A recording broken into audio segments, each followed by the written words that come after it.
Olá, olá, muito boa noite, sejam todos muito bem-vindos. Eu espero que vocês estejam me ouvindo bem. Eu vou fixar aqui no comentário quem será a nossa convidada especial de hoje.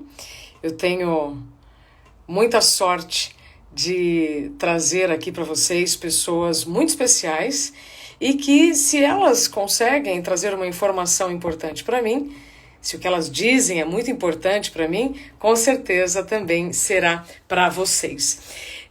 Eu espero que vocês estejam bem, afinal, nós estamos isolados fisicamente, mas o nosso pensar continua livre e a gente ainda pode escolher o que vamos assistir, ouvir e consumir. Falando nisso, eu percebo que muitas pessoas estão aflitas, querendo entender o que está acontecendo com o nosso cérebro com tantas mudanças ao mesmo tempo. E quando a gente fala de cérebro, eu preciso falar sobre neurônios e as consequências do que acontece com eles na nossa vida. Por isso que hoje a gente vai conversar com a doutora Ana Paula Pena, neurologista, e que tem feito um trabalho para disseminar as informações corretas. Dividindo tela, a gente já vai conversar, e se você tiver alguma dúvida sobre o tema, já escreva para nós. Oi, Ana! Oi, Isabela, tudo bom, querida? Tudo ótimo, muito feliz, Tá, estou animada tá me com essa ouvindo nossa... bem?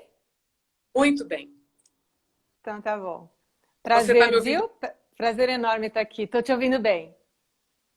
Que maravilha, né? Essas conexões que nós temos feito agora pela internet, poder te conhecer digitalmente, né? Para a gente somar informações é muito bacana.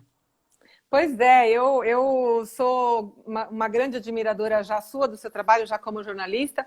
E quando você começou esse trabalho do burnout, assim, aí eu fiquei completamente assim de queixo caído pela tua coragem, né? Já te falei, enfim, como você consegue falar tudo aquilo que a gente precisa ouvir, falar de saúde mental de uma forma tão tranquila, desmistificar. Puxa, que bacana, assim, sou sua super fã e esse convite para mim me deixou extremamente feliz e honrada. Obrigada.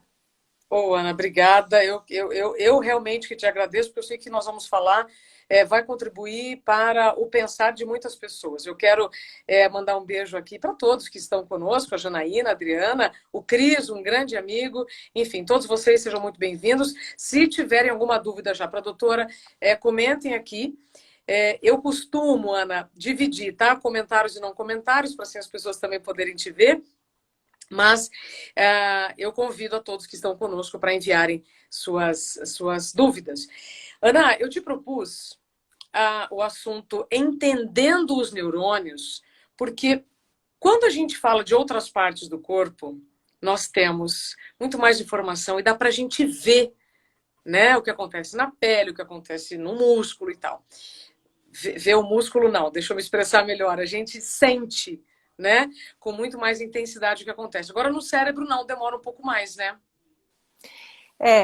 Na verdade, assim, Isabela, essa é uma grande questão, né? Toda vez que a gente fala que algum paciente está com algum tipo de transtorno mental, né? Seja ele um transtorno de ansiedade, o próprio estresse, né? Que você fala tanto, enfim. É muito comum as pessoas não acreditarem muito, porque isso fica muito na coisa do abstrato, né? Como assim? Eu sinto coisas no meu corpo que é causado pela minha cabeça, então eu tenho total controle sobre isso, né?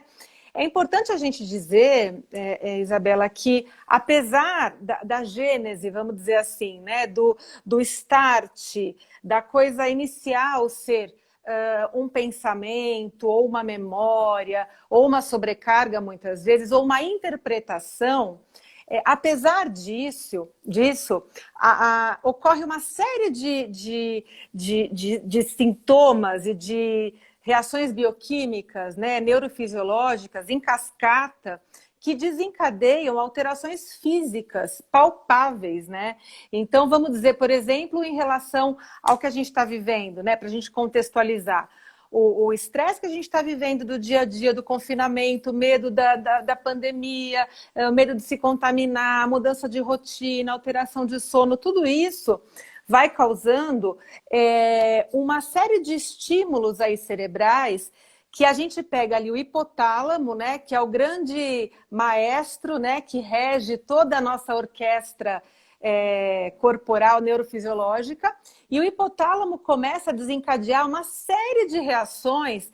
Então ele ativa a hipófise, que ativa a adrenal, que libera cortisol. Ao mesmo tempo, ele também ativa ali o nosso sistema nervoso autônomo, principalmente o nosso sistema nervoso simpático, que é o que faz a descarga de adrenalina. Tá, então o que tudo isso no final faz? No final, a gente já começa a sentir um monte de alteração física muito desconfortável. Então isso pode aumentar a nossa pressão arterial, dar taquicardia, aumenta a nossa frequência respiratória, a gente pode ter alterações de sensibilidade, formigamento, alteração na temperatura, sensação de frio, de calor.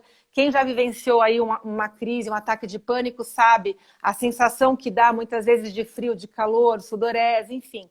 Então, isso tudo não é tão imaginário assim, sabe? A gente tem um certo controle, mas muitas coisas aí fisiológicas acontecem. Adorei o que você falou sobre o hipotálamo ser o maestro do nosso corpo. É fantástico quando a gente consegue dar nome para aquilo que a gente não vê, pelo menos, né?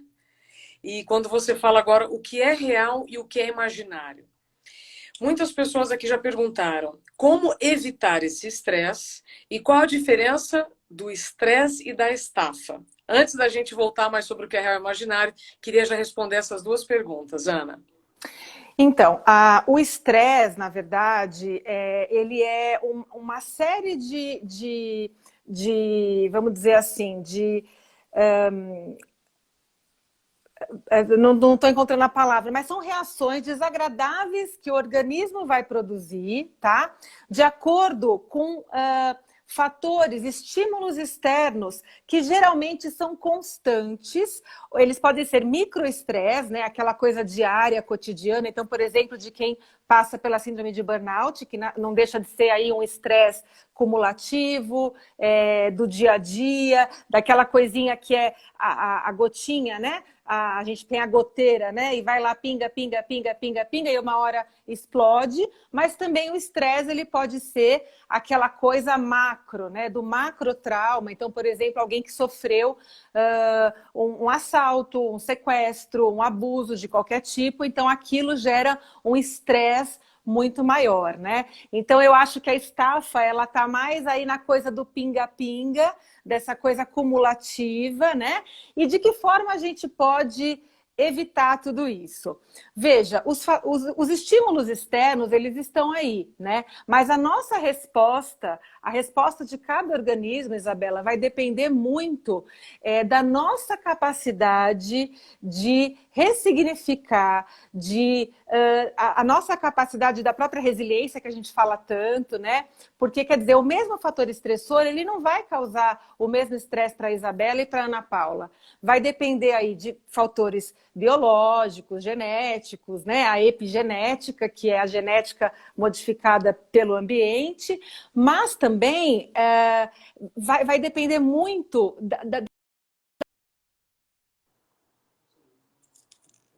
Uau, que provavelmente ela teve algum problema de conexão, nós já vamos aguardar, mas ela estava dizendo que a gente pode ter o mesmo fator estressante, mas cada pessoa vai reagir de uma maneira. É o que nós estamos vivendo, não é?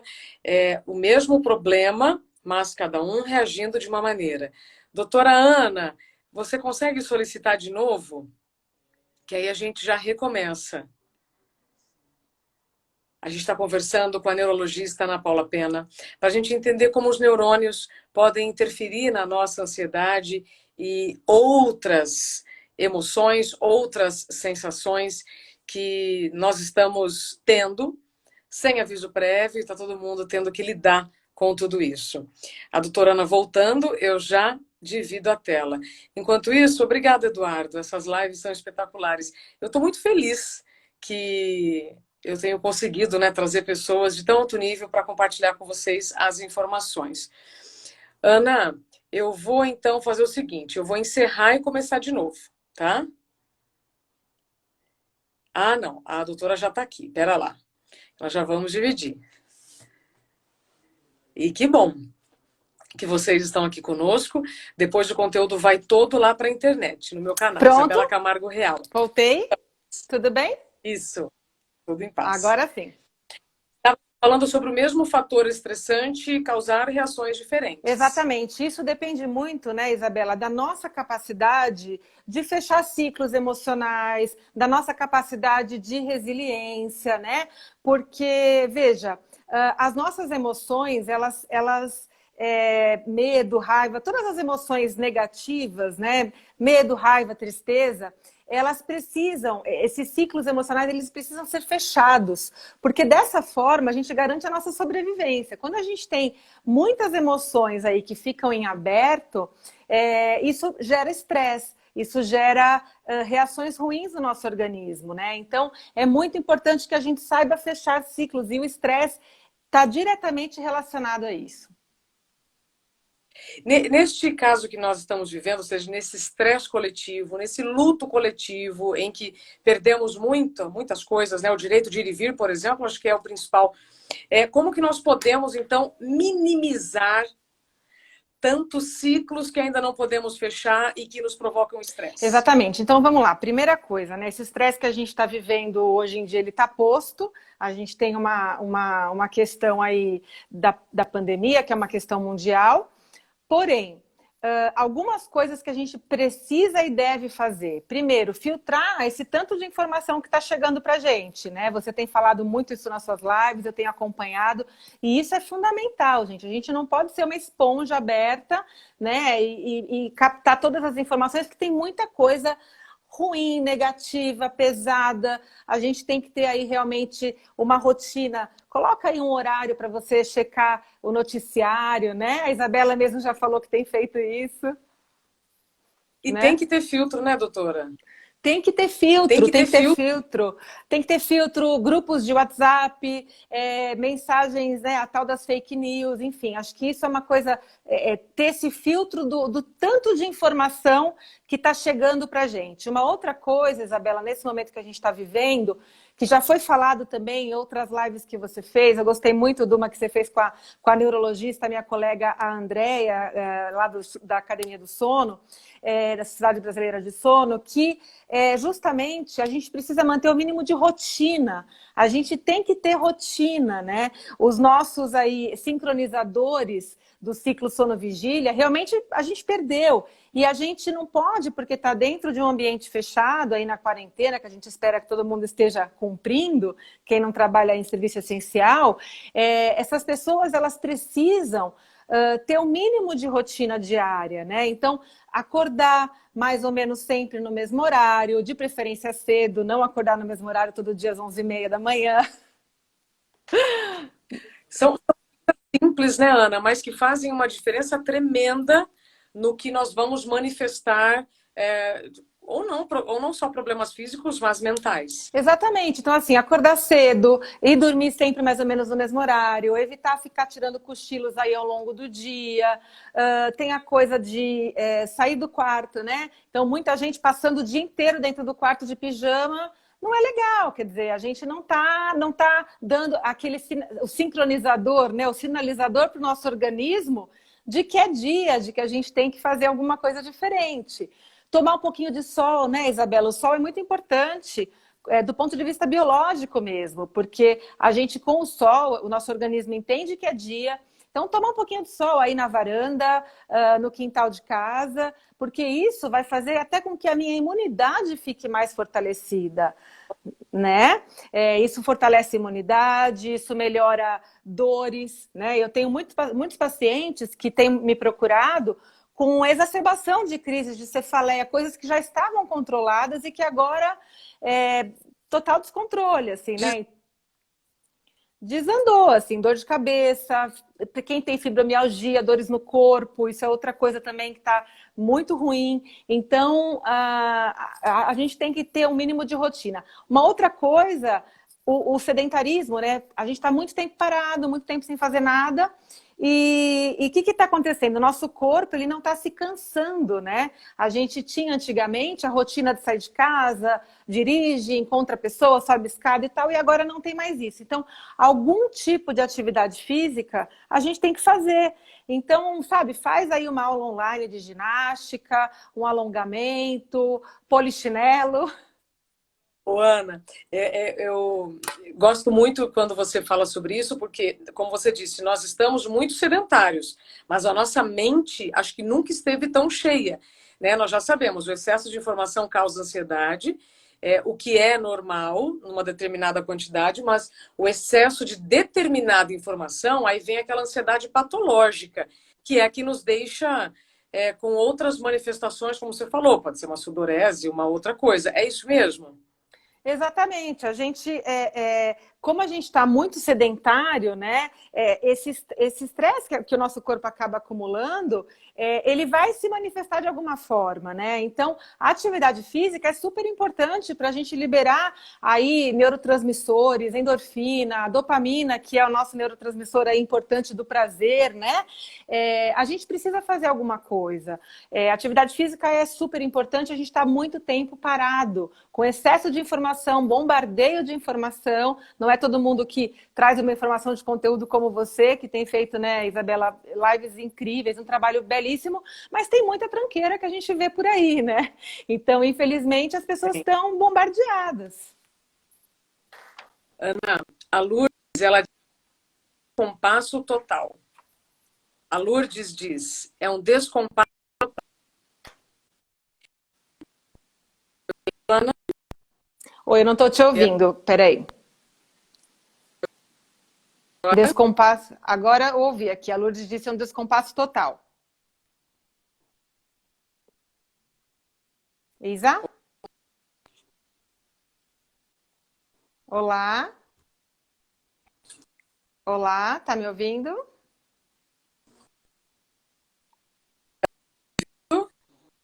Voltou? muito cortado. A internet está falhando. Que pena, né? Não tem problema, a gente vai tentando. Pronto, pronto. Agora eu voltei a te ouvir. Pode falar. Perfeito.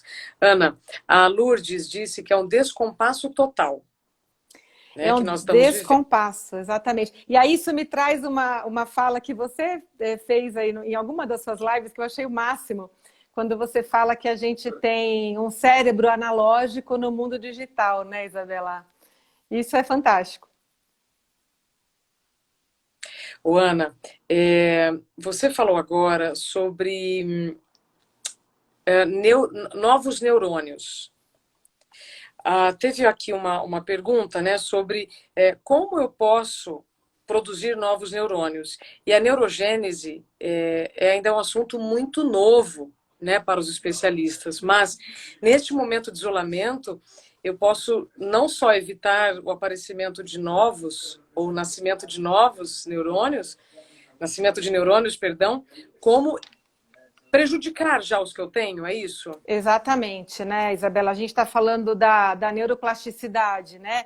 Que é a capacidade do nosso cérebro de fazer aí novas conexões e se regenerar, né? E criar realmente novas células. Isso é um campo da ciência hoje em dia, da neurociência, que está sendo super, super estudado. Mas sem dúvida que o que a gente está vivendo, né? Esse momento de pandemia, ele não nos favorece nesse aspecto, né? Muito pelo contrário, ele faz a gente voltar atrás. Então, tudo aquilo que a gente tem aí de aprendizado, tudo aquilo que a gente pode ver de conteúdo novo. Quer dizer, nosso cérebro ele não está num momento saudável, a gente está num momento de muita informação. A gente disse, um momento de muita preocupação, e isso não nos ajuda na neuroplasticidade, né? Na tal até da nossa metacognição. A gente não está exercendo a metacognição, que é o gerenciamento do nosso pensamento. Quer dizer, a gente espera que depois de um conteúdo como esse, as pessoas que estão aqui com certeza estão em busca de algo diferente e são pessoas especiais por te seguirem, mas a gente espera que essas pessoas sejam até multiplicadores desse tipo de informação, de que a gente precisa dar um tempo mesmo, né? Para que o nosso cérebro possa continuar o seu trabalho de neuroplasticidade, de novas cognições, possa mergulhar profundamente na metacognição.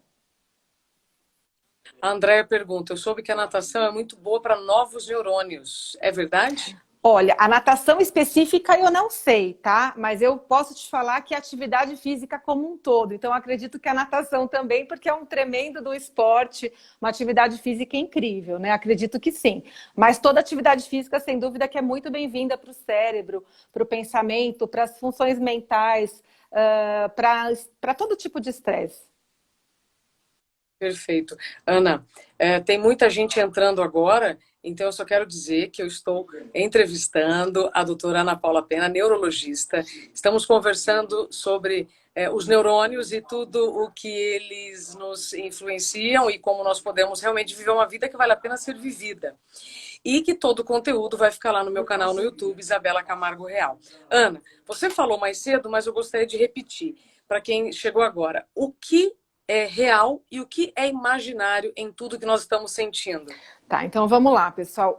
Eu acho que, como eu disse no começo, o que a gente sente, o medo, na verdade, o medo todo mundo sente, né? O medo é uma reação natural aí do organismo. A ansiedade é uma resposta exacerbada a esse medo, né? Então, o meu corpo, ele reage de uma forma desproporcional, tá? E se isso for constante, se isso for tiver me causando algum tipo de prejuízo no meu organismo, eu tenho aí um transtorno de ansiedade que a gente abre um leque muito grande, né, Isabela? Tem o transtorno de pânico, transtorno de ansiedade generalizada, o transtorno obsessivo compulsivo, enfim. Então, o que eu estava dizendo no começo, para quem chegou agora, é que isso tudo não é imaginação, não é fraqueza, não é falta de força de vontade, né? Isso tudo, pessoal, é uma reação bioquímica orquestrada.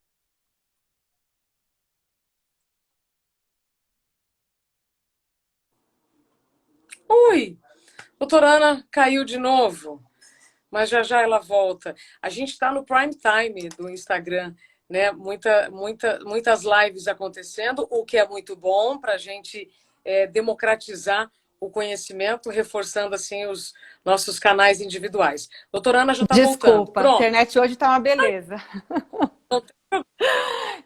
Então, assim, é uma reação bioquímica neurofisiológica orquestrada por um maestro, né, que é o hipotálamo, que está numa região ali dentro, bem guardadinha no nosso cérebro, e o hipotálamo, através de uma série de reações químicas e bioquímicas, liberação de neurotransmissores e de hormônios, ele vai mandando mensagens que, no final das contas, libera cortisol e adrenalina, tá? No final disso, o que que acontece? O cortisol, a Isabela tá sorrindo porque ela sabe que é o nosso hormônio do estresse. O cortisol... Tem que rir para... Exatamente. O cortisol, esse mesmo cortisol que a gente vai permitindo aí viver, né? A gente vai se permitindo conviver com ele, acha que tudo bem trabalhar demais, e acha que tudo bem dormir pouco, né? Como a Isabela sempre fala. Esse cortisol que a gente vai dando espaço na nossa vida, ele vai prejudicando uma série de funções aí, biológicas do nosso corpo. Diminui a imunidade, né? Esse estresse, esse cortisol, ele altera nosso hábito intestinal, ele nos gera dores, dor de cabeça, dores no corpo, e ele nos causa insônia, distúrbios de sono, tá? Além disso, o cortisol junto com a adrenalina, eles vão causar uma série de reações no nosso organismo, que é do nosso sistema nervoso simpático, como, por exemplo, aumento da pressão arterial, então você tem risco de ter hipertensão, alteração no metabolismo da glicose, risco de ter diabetes, né? Você tem obesidade por conta disso. Então, quem nunca passou por isso, né? Tá tentando emagrecer, mas está vivendo tanto estresse que não consegue. É isso, né? É isso. Quer dizer, altera diretamente o metabolismo da glicose, entre um monte de outras reações aí do organismo. Nossa, Ana, esse é um campo infinito, porque eu entendo que saúde mental foi tão negligenciado, né? Eu até quero, já quero te perguntar, quero saber sua opinião, porque o assunto ainda é visto como um patinho feio, né? Como falar da saúde mental ainda é visto assim, né? Com um certo receio por outras pessoas. Mas já vamos falar sobre isso. A Viver Gerontologia pergunta assim, então o controle das informações que recebemos controla a nossa ansiedade? Os nossos sinais podem controlar a nossa ansiedade desde que a gente esteja aberto, desde que a gente esteja disponível para ouvir esses sinais. Né? E aí a psicoterapia faz muito isso, né, Isabela? A gente faz psicoterapia e eu sou uma adepta e fã, e, enfim, faço terapia, indico para os meus pacientes. E o que acontece? Comemos a... O que a gente... O que a gente aprende na psicoterapia é justamente ficar atento a esses sinais que o nosso corpo vai dando, vai mostrando para a gente que a gente está esticando demais a corda, né? Alguém escreveu aí, é a gestão do nosso sistema emocional, é isso mesmo. Perfeito. Ana, a Ana Perrocha, ela pergunta, tem exame, né, para saber de cortisol que estamos liberando? Prefiro que você responda. Olha, tem exame químico, tá? Que detecta. Então, tudo isso que a gente está falando não é no campo da imaginação, não, tá, gente? Isso é coisa biológica. Então, a gente dosa cortisol, a gente dosa ACTH, a gente dosa tudo isso. Os hormônios da tireoide que estão diretamente ligados. Enfim, então, tudo isso que a gente está falando tem como comprovar cientificamente. Porém, não é tão simples, não é assim, eu estou mais estressado, eu vou no laboratório, colho e vai estar alterado. Não, depende da hora que eu vou colher esse exame, tem uma série de preparo, né, para ser feito e para a gente ter credibilidade, né, esse resultado a gente poder interpretar. De forma geral, esses transtornos que a gente está falando, os transtornos psiquiátricos, mentais, neuropsiquiátricos, eles são transtornos de diagnóstico clínico, tá? Ou seja, a gente não precisa de um exame de laboratório para falar, olha, a Isabela está com burnout, a Ana Paula está com transtorno de pânico, porque eu já tive transtorno de pânico, então eu sei bem como é isso. A gente não tem um exame clínico, laboratorial, que se comprove, tá? Mas existe sim alterações, uma série de pesquisas aí que mostram essas alterações. O que eu digo pela minha experiência, Ana, é, por exemplo, o próprio exame do cortisol, né? Ele é feito por exame de sangue ou saliva, até onde eu tenho as informações que foram os que eu fiz. E é evidente que depois de um ano, você fazendo as medições e ele estiver muito alterado, você vai ter que investigar. E não achar que isso é normal. A gente vive a sociedade da normose, né? Que tudo é normal. E não. E você ter os seus índices tão fora, né, do que já é comprovado regular, você não pode desconsiderar essa informação. Ana, você mencionou mais cedo, né, numa conversa aqui de bastidor, sobre o AVC, que vocês já estão tendo dados suficientes para falar sobre o aumento do número de AVCs neste período de isolamento. Por que isso está acontecendo? Então, o que está acontecendo com o AVC, ele não é de todo tão isolado da nossa conversa, né? Porque a gente sabe que todo o estresse e a ansiedade vão aumentar aí os nossos fatores de risco para as doenças cardiovasculares, né? Só para a gente fazer uma ponte. Então, vamos falar, então, quais são os fatores de risco para o AVC? Hipertensão, diabetes, obesidade, o tabagismo, etilismo, enfim. O sedentarismo que a gente acabou de falar. O que está acontecendo, Isabela? A gente tem visto muitos casos de AVC durante a Covid. Então, o paciente está internado com Covid e tem AVC. Isso foi observado lá na China. Pois é. Então, essa Covid ela veio realmente para bagunçar todo o coreto. Começou lá na China esse estudo, né? Eles estudaram 214 pacientes, se não me engano, e detectaram 5 pontos. Mas naquele estudo lá em Wuhan, naquele estudo aquelas pessoas eram mais idosas, tinham mais fatores de risco, então ficou meio assim, esse aí já teria AVC de qualquer jeito, talvez não tenha sido só pelo vírus, tá?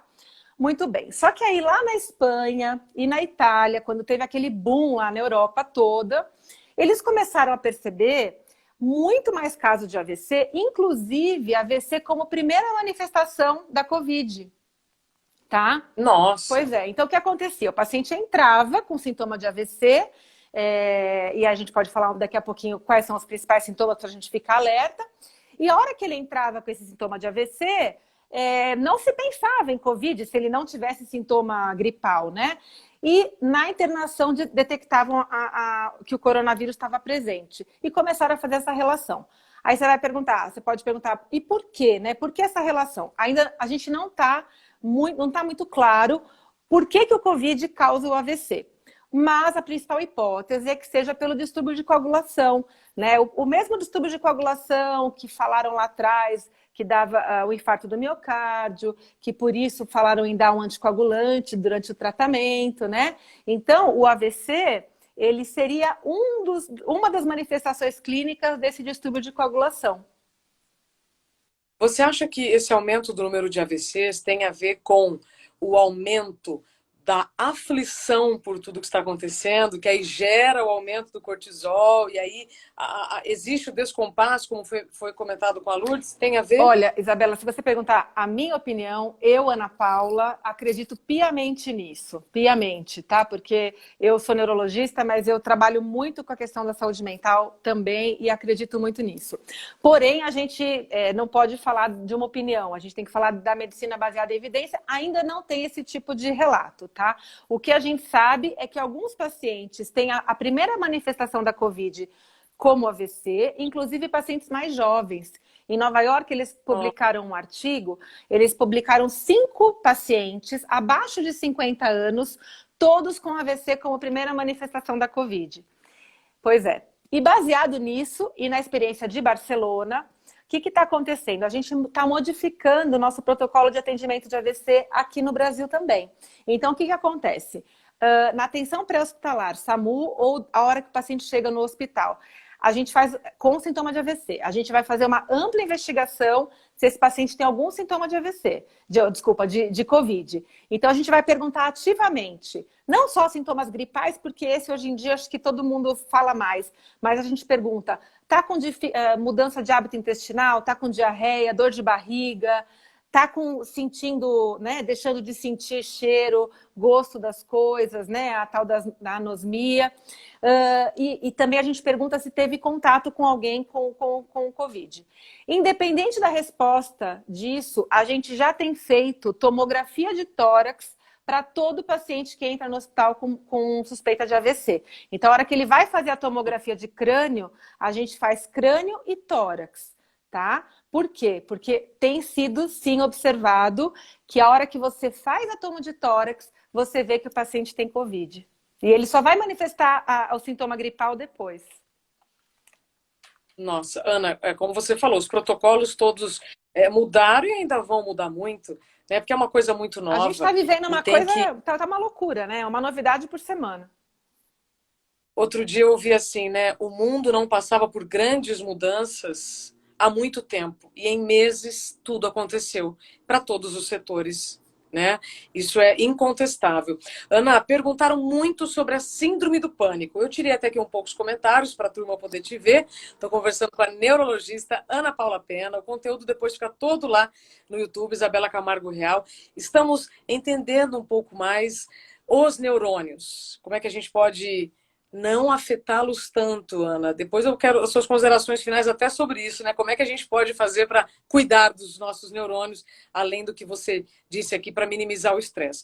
Mas antes eu queria que a gente usasse um pouquinho do nosso tempo para falar sobre síndrome do pânico. Tá. Então vamos falar. Síndrome do pânico é um assunto que é muito especial para mim, assim como o burnout para você, porque eu te disse, além de médica neurologista, eu sou uma paciente de transtorno de pânico, né? E me trato, enfim.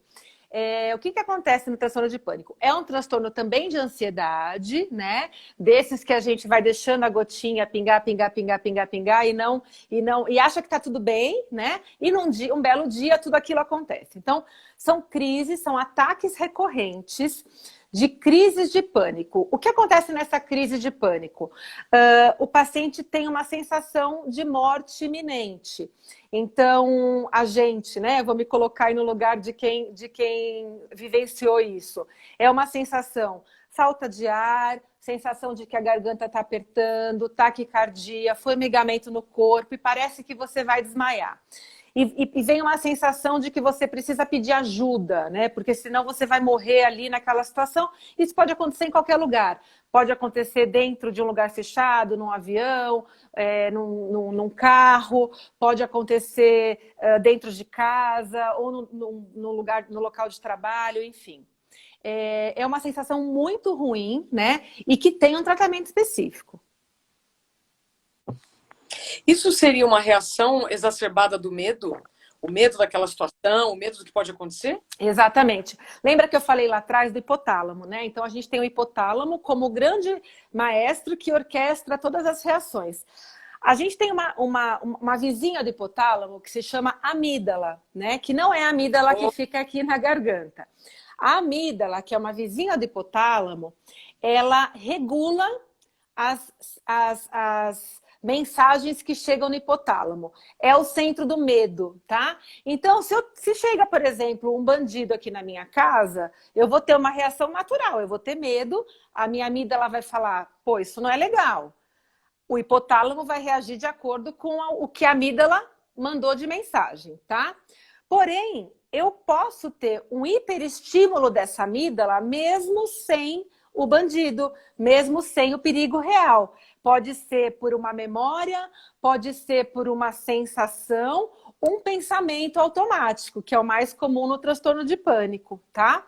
E aí, essa amígdala começa a mandar essas informações erradas para o hipotálamo, e aí vem a descarga de cortisol, adrenalina, que aí o transtorno se instala.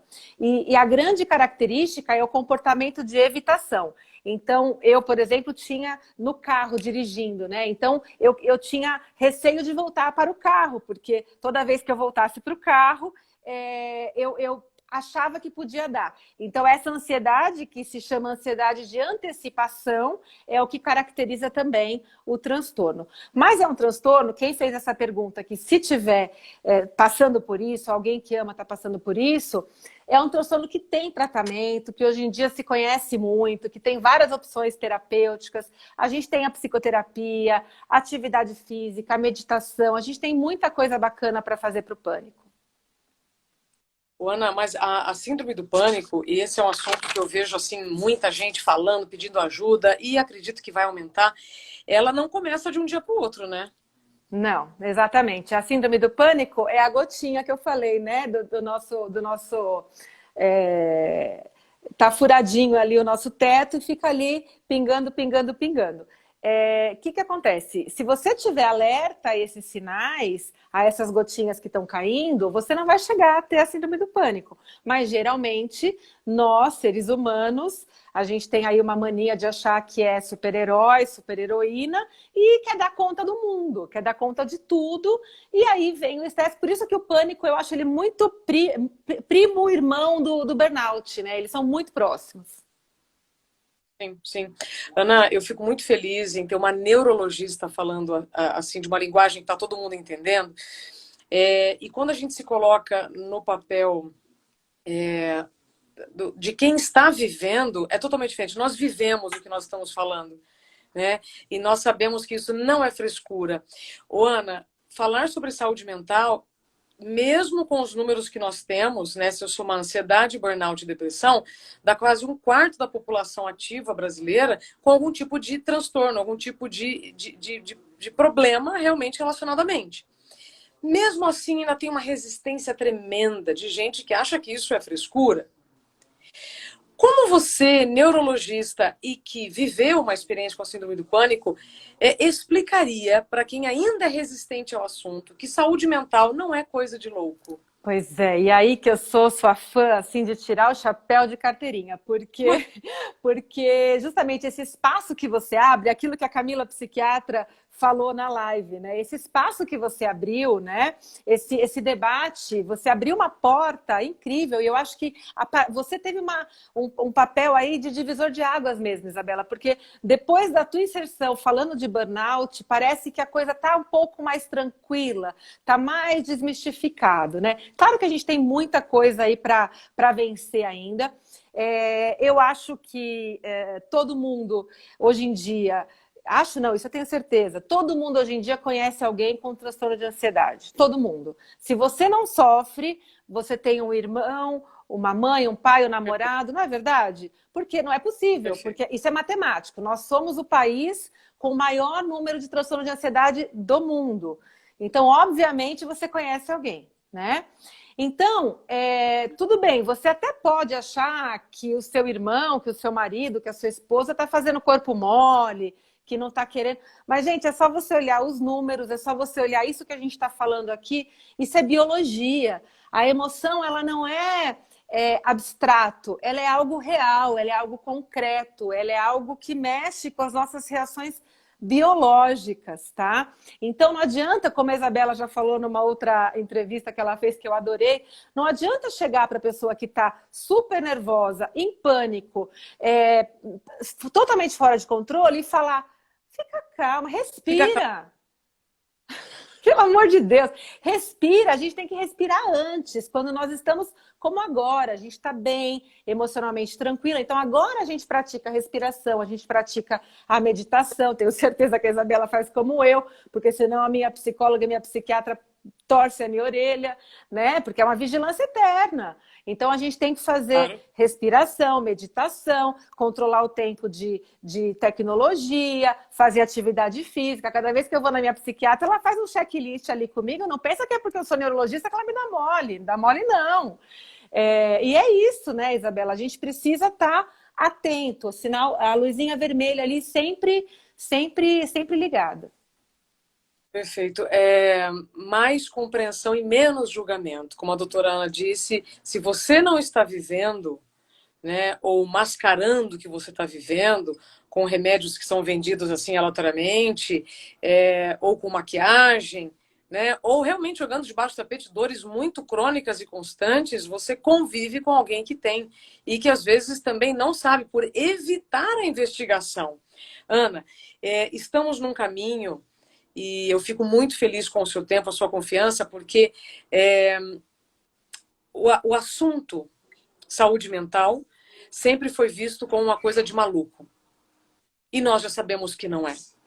E eu entendo que o cérebro foi deixado um pouco mais de lado para que outras matérias da medicina fossem mais estudadas, porque usávamos mais a força física. E agora a gente está numa revolução cognitiva. Né? E desde que a velocidade se tornou sinônimo de progresso, as coisas só vão então aumentar, só vão ficar mais rápidas. Neste cenário então que nós estamos vivendo, aproveitando o nosso tempo aqui que já está acabando, em todo este cenário, nós não vamos regredir, a velocidade não vai reduzir, né? Como você recomenda que as nossas atitudes sejam mais saudáveis, especificamente para os nossos neurônios? Então vamos lá. Quais são as dicas que eu sempre dou como neurologista, como médica e como alguém que viveu isso na pele? Perfeito. Primeiro lugar, esteja atento a todas as suas emoções. Não jogue as coisas para debaixo do tapete, tá? Se você está sentindo raiva, você tem que trabalhar essa raiva, tristeza, angústia e tal. Segunda coisa, durma bem. Cuide do seu sono como algo precioso, tá? Precioso. Você também tem que fazer atividade física regular, tá? Mesmo durante a pandemia, faça atividade física. Cuide da sua alimentação, pessoal. A alimentação também tem uma relação direta com a liberação de cortisol, de adrenalina, com o bem-estar do organismo.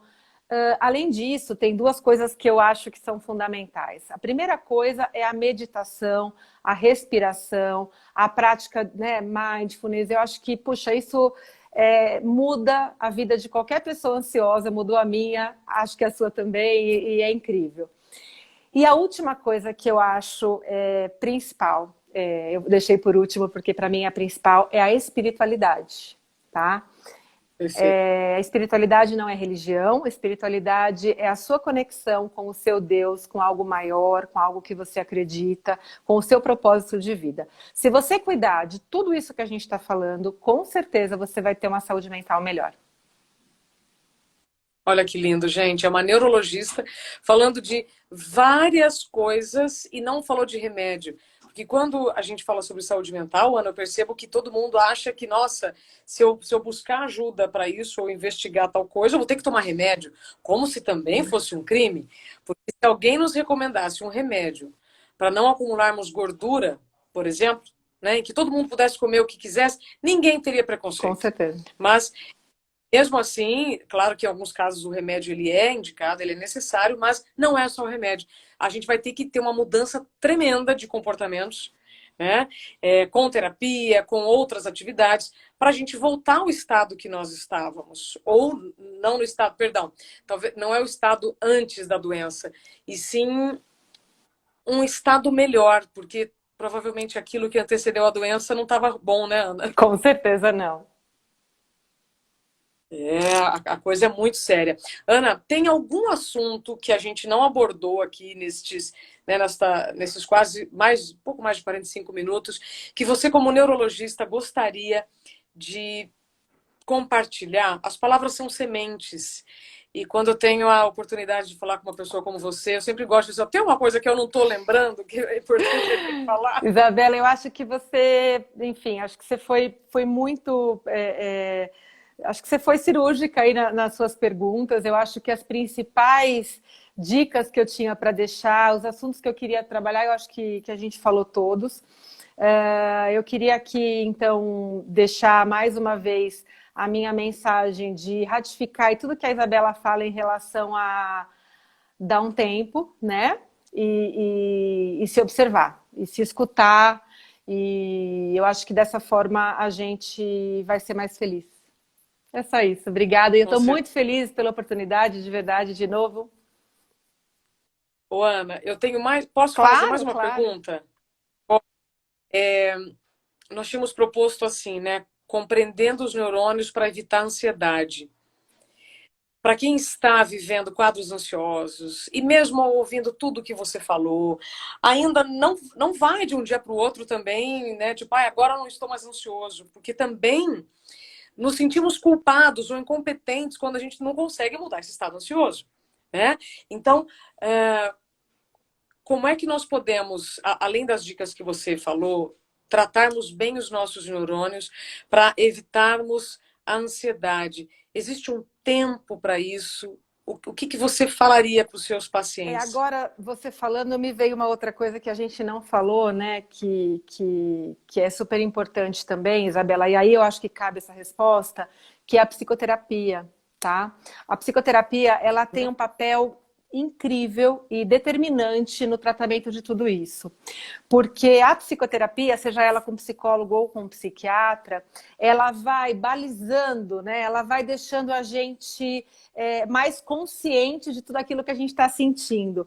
Então, de repente, a gente vai perceber que aquilo não é maluquice, aquilo não é doideira, que a ansiedade ela é sim biológica, porque eu sinto diarreia, meu intestino solta, meu xixi acontece qualquer coisa, enfim. Mais biológico que isso, impossível, né?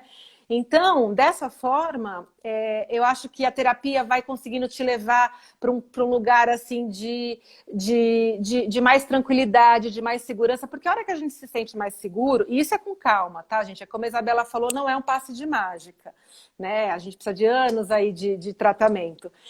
Tenha calma, porque a hora que você vai chegando nesse lugar de tranquilidade, o teu corpo vai liberando dopamina, olha que interessante. Então, todo aquele cortisol e adrenalina, ele vai substituindo pela dopamina, que é o neurotransmissor ligado ao prazer. Então, por isso que quando a gente está assim num ambiente maravilhoso, tranquilo, né? A gente está no interior, calminho lá, verde, ar puro, verde, passarinho, a gente se sente feliz, né? E é isso. É uma tranquilidade que surge aí no organismo. É a nossa reconexão. Ana, eu, desde o dia 17 de março, eu já fiz mais de 90 entrevistas. E eu sei identificar exatamente aquelas que tocaram mais corações pela linguagem que foi usada. E você, com certeza, foi uma das melhores entrevistas que eu fiz. Te agradeço pelo tempo, pela confiança, por todo o seu apoio. E conte comigo, tá? Para todo esse movimento, para desmistificar a saúde mental, as manifestações que o nosso corpo tem a partir de maus hábitos. E tudo bem, porque ninguém nos ensinou a cuidar do cérebro, né? Exatamente. Ou se ensinou. Olha, foram poucas pessoas que aprenderam, então agora a gente está realmente com um trabalho de formiguinha para poder Olha, continuar. você não fala assim que eu vou ficar emocionada. E aí, assim, eu tô em tratamento, tô brincando. Foi lindo o que você falou, obrigada. Estou muito, muito feliz. Você não sabe como eu estava assim na expectativa de falar com você. Você é nossa, é uma ídola para mim. Imagina, Ana, você só vê em mim o que tem dentro de você e queria que você deixasse os seus canais para quem não te segue ainda te seguir ou buscar mais informações contigo. Então, eu estou no Instagram, doutora Ana Paula Pena, DRA, né? Doutora Ana Paula Pena, no YouTube. E tenho um consultório aqui em São Bernardo do Campo, no ABC Paulista. E é isso, e eu espero contribuir com você. E sempre que a Isabela me chamar, eu vou correr aqui. Obrigada, querida. Deve. Vamos juntas. Beijo, obrigada. Gente, gostoso. Nós conversamos por quase uma hora com a doutora Ana Paula Pena, neurologista. Falamos sobre os cuidados com os nossos neurônios para a gente evitar a ansiedade e outros transtornos também relacionados à nossa saúde mental. Foi um papo muito rico, tá tudo lá no YouTube, mas ela inclusive falou sobre o aumento do número de AVCs agora com o Covid, como a gente pode minimizar o estresse e passou também dicas muito, muito valiosas para a gente cuidar dos nossos neurônios. Então, vale a pena você entrar lá no meu canal no YouTube, Isabela Camargo Real, assistir novamente ou recomendar para quem você sente que precisa de um chacoalhão, que precisa de ajuda. As palavras são sementes. E se fez sentido para você, pode fazer sentido para mais pessoas. Estamos em isolamento físico, mas continuamos livres para pensar e escolher o que vamos ingerir, não só dos alimentos, mas também das nossas informações. Até breve.